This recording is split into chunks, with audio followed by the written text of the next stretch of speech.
Alright, what's up everybody? Joe Dobby here, back at it again with another deck profile for you. And what we are doing in this episode is we are going to be covering my Malomyotismon aggressive deck. And it took a lot of tries to get it to this specific build that I like. And you know what? I'm really glad that we ended up here to where this deck is today. That said, I'm actually just going to dive right into it and explain what everything does and the specific combos involved in the Malomyotismon. I wasn't going to do a deck profile on it, but it is by popular demand from people who do watch me on Twitch. So if you guys are interested in catching this deck and other decks that I play, like my Black Ragnalordmon deck right now for this format, go ahead and check me out on stream on Twitch. It is just Joe Dobby as well, twitch.tv/Joe Dobby. But with that said, I'm just going to dive right into it. So first card naturally is the Digitamas. We're looking at Pagumon. When attacking, trash the top card of your deck. So there are aspects or ways to play Malo from the trash, and I think Pagumon is a really good addition. We're also going to be running 4 copies of Demi-Meramon. So Demi-Meramon's actually a really good card. It is my favorite egg right now for purple. And on deletion, trigger draw 1, and then you look at your hand, and then you trigger trash 1. So it's pretty good. If you open with a not so good hand, you could draw into something you really want, and then discard that thing that you could potentially pick up later that you didn't really like. So really, really strong card. Next, we are running 4 copies of Devimon. Really great card, 3k DP, 2 cost to play, 0 cost to evo. It's your typical 2 cost rookie that everybody has to play at some point, particularly in builds where you want to stay a little bit more in terms of starving your opponent of memory before you kind of do that huge play and you know, hopefully have that tempo change towards your favor. Now that said, moving into 4 copies of Tsukaimon, a little bit more memory control there for you. Tsukaimon on deletion, gain a memory. So this card is actually going to be very, very important in a combo within Malomyotismon's kind of like support and mechanism. So I'll be explaining how Tsukaimon plays that role later on. Next, we are running 3 copies of Impmon. Impmon is the main mill power in this deck. The faster you get your trash going, the better, because you will be playing things from trash. Once again, this is a Malomyotismon deck, but Malomyotismon's not the only card. I am running Piedmon in here, multiple copies, and Piedmon does come in super clutch, and it just presses the advantage that you have, especially when your opponent's down to like 2 or 1 or 2 security. So on deletion there, you just complete the top 3 cards of your deck. So let's go ahead and dive right into the next set of mill power. I'm running 3 copies of the promo Devimons. So the promo Devimon is actually on play this time. You get to trash the top 2 cards of your deck. Sometimes it's a really good first turn play because you get to just trash the top 2 cards and hope they're going to be important cards that, you know, you could use later on through Piedmon. Especially cards that you don't necessarily want to draw too early. This deck doesn't want to draw Vilemon too early. So if I can discard him early, it's pretty good. Last of the rookies, we're running 1 copy of Gazimon. The reason why is because I do not want my opponent to gain more memory than I am willing to give them. So your opponent can't gain memory except with Tamer effects during all your turns, and having 1 of it is enough because I am running Night Raid, so if I end up milling it, I can always bring it back and just leave it on the board and have all my other rookies take care of the Digivolving and then swinging into security. Now going into champions, exciting. So in our level 4 Digimon, I am running 4 copies of Digimon. Really great synergy here between Digimon and Tsukaimon because both essentially have the same effect on deletion, gain 1 memory. So if you have a level 5 Digimon that is going to get destroyed, which you will see later on, you're actually gaining 2 memory back, and it's so awesome with Malomyotismon. So I'll go ahead and leave that there, and then we'll talk about it later. Next, we are running 4 copies of Vilemon. So Vilemon is your 6k typical 2 cost blocker that is crucial to this deck. This is literally your way of defending yourself until you get to your win condition, or it's your way of staying ahead by preventing your opponent from taking advantage of all the memory that you give them. So really good card there. Naturally, the blockers are super important overall. and I'm running 3 copies of Meramon. This is where you guys are probably thinking, where's the Devimon? Because you see the level 5 ups next. Level 5's up next.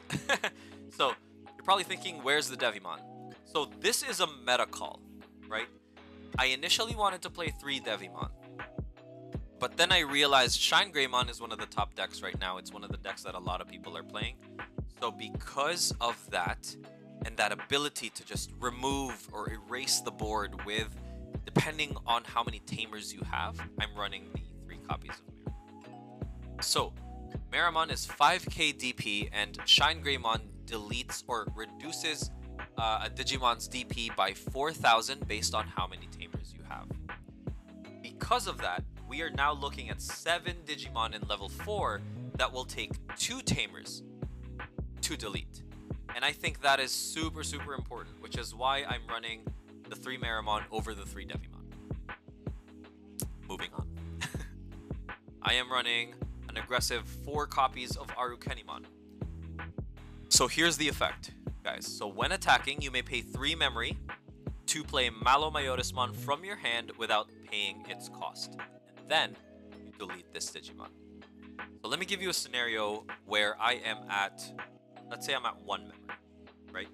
And I've got a Digimon and a Tsukaimon stacked underneath that Arukenimon. So effectively what you do is you pay 3 memory, effectively putting your opponent to 2, and then you play that Malomyotismon from your hand. When you play the Malomyotismon, you're actually gaining a memory for destroying the Arukenimon, because you'll see later on what Malomyotismon's effect is. Now when the Arukenimon gets destroyed, I gain a memory for Malomyotismon's effect, and then the inheritables will gain me 2 more memory, so I'm back at 1. If you are at initially 2 memory, you could be back at 2 with a max stack, and then drop that Piedmon and just be super aggressive. And that is why I run it this way, and that's why I think Digimon and Tsukaimon have a very significant role in this deck versus Devimon, in my opinion. Because Piedmon can do retaliation himself, you know? So I find it that retaliation is very situational, and I think Piedmon is enough to take care of things through retaliation, at least in a deck like this. Next, we're running 2 copies of Mummymon. Now the reason why is because you might accidentally or unintentionally throw Malomyotismon out on the discard.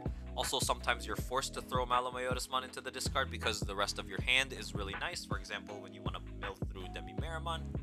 So the Mummymon will give you that edge, that ability to not only play Malomyotismon from trash, but Arukenimon from hand. And when you have 2 Malomyotismon out, let me tell you, it is very scary. It is a very scary thing, especially if they cannot stop you from gaining all that memory. I am teching 1 copy of Chimeramon here, and the reason why I have that 1 copy of Chimeramon, guys, is very simple. Chimeramon allows you to delete one of your Digimon in order to delete one of your opponent's level 5 or lower Digimon. So when you delete your own, you gain a memory for the deletion Malomyotismon trigger, and when you delete your opponent's Digimon, you're also gaining a memory for that Malomyotismon trigger. So Chimeramon is it ends up that you're casting Chimeramon for 5 cost. If you have a mat, that's actually now just for 2. You're putting your opponent at 2, which is so good for a Chimeramon play. And it's just something that you gotta have. So next, I'm running the full playset of Malomyotismon. So an aggressive 4 copies of Malomyotismon. So just to let you guys know, he's a 12k DP Digimon, 13 cost to hard play, and 5 cost to Evo. Super expensive. But once again, with Arukenimon and Mummymon, you could play him for 3, 2, or 1, or even 0 with the with the Digimon and the Tsukaimon stack. Also, he has piercing, so it's great. Piercing is awesome.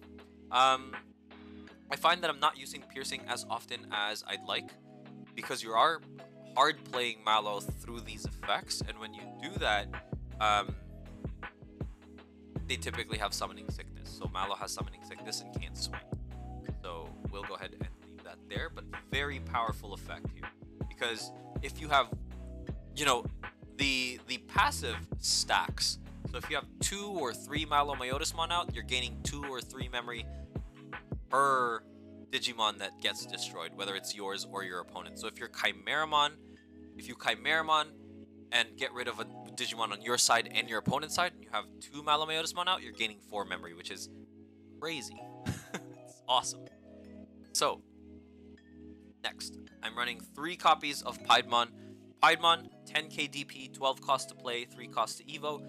It has retaliation, which means that when this Digimon is deleted after losing a battle, you delete the Digimon it was battling. In addition to that, you may actually play 2 level 4 or lower purple Digimon cards from your trash without paying their memory costs. Once again, so when I hard play Piedmon against a Shine Greymon deck, know that your opponent can potentially get to Shine Greymon more often than not, which is why I'm running the Meramon over the Devimon. So if you are going to Shine, I'm going to make you pay as much as you can for it, right? So if you look at the scenario where I'm able to run the perfect combo where I get Malomyotismon out and I'm still at 3-2 memory, I can play that Piedmon, put my opponent at 10, and now it'll take 3 Tamers, it'll take 6 Tamers, it'll take 7, 8 Tamers, assuming I have 2 of these Digimon out, potentially 10 Tamers to wipe the board. So you're definitely not wiping the board. What you can do is potentially get rid of 2 Vilemon and a Pied, or 2 Vilemon and a Malo, depending on how many Tamers you have out. But, I mean, even at 6 Tamers, you're really getting rid of potentially Malo, which is the common target, so that's 3 Tamers.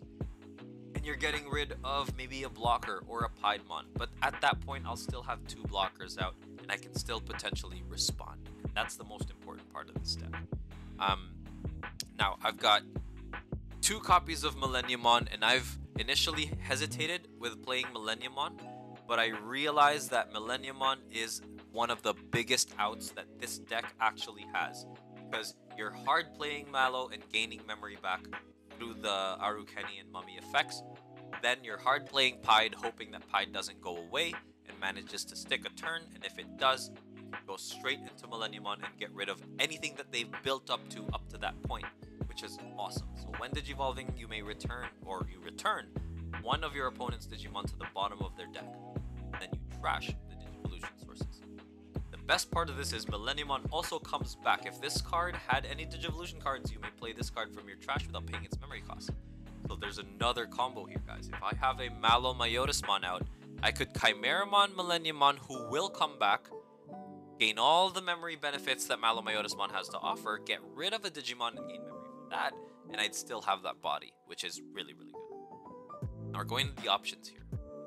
I'm only running 2 copies of Night Raid, and the reason why is because I'm running a fairly good amount of rookies here. We're looking at 4, 8, 11, 14, 15 rookies. And I think the 2 Night Raid is just additional aggression, additional tempo, additional, initiative to get through your opponent's security. So the Night Raids come in clutch from security, which is the difference between a winning swing or losing the game. 1 copy of Heat Viper, because you can bring Heat Viper back many different ways, through Matt particularly. I also find that Heat Viper is situationally clutch for me. I don't necessarily need to always use it, but when I do, it's just the timing of it that matters. Next, I'm running 3 copies of Trump Sword. When on your main phase, delete one of your opponent's unsuspended Digimon. That's a very important effect. It's your top end removal for purple, and 3 copies was very comfortable for me, so that's fine. I'm only running 2 copies of Matt Ishida, which actually allows you on play to return 1 purple Digimon card or option card from your trash to your hand. I've debated as to whether to run 3 mats or 2 mats, and I think, honestly, 2 mats is fine. I could try the 3 mat 2 Trump Sword variant, particularly if I don't really want to see Trump Sword in my hand too much. But I find that with 2 mats, I'm at a comfortable, I'm okay. Because I only really need to get 1 key thing once, like Piedmon. Piedmon's probably the 1 thing that I will that I'll get from Matt more often than not if I end up accidentally moving him too early or if he shows up in my security. But that said, very important to stay at 3 memory, because if for some reason you're not able to pull off the Davidramon, Tsukaimon, and Arukeni or Mummymon combo, you can at least have a vanilla stack with the Arukeni or Mummy, pay 3, and at least go back to 1 through the destruction of Arukenimon. So it's not too bad there. Key things to note: Arukenimon and Mamimon's effects when the Digimon both get deleted, they actually do not finish the security check. Important combos to note: if you happen to mill very, very early the Vilemon, Meramon, Piedmon as soon as you can. Especially because you're milling using Impmon and Demi-Devimon, which means you would have swung into their security stack. The goal of this deck is to get your opponent down to 1 to 3 security within the first 2 turns. You can do that. You can press the aggression and continue to drop Piedmon or go into Malo, and then continue to press the aggression, gaining memory off rookies or level 4s that swing into your opponent's security and gaining more memory through Malo.